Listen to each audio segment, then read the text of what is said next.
বাংলাদেশ বনাম অস্ট্রেলিয়ার দ্বিতীয় টেস্টের ম্যাচটি যদি কোনো মতে মিরপুরে হইতো, এতক্ষণে হয়তো অস্ট্রেলিয়ান প্লেয়াররা প্রেস ব্রিফিং এ কান্নাকাটি শুরু করে দিত যে বাংলাদেশ পিচের অ্যাডভান্টেজ নিয়েছে, এই ধরনের পিচে খেললে বিশ্বমঞ্চে কিছু করা যাবে না।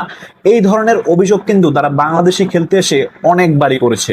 কিন্তু এখন যখন তারা নিজেরাই পিচের সুবিধা নিয়েছে, এটা হয়ে যাচ্ছে খেলার অংশ, হোম অ্যাডভান্টেজ।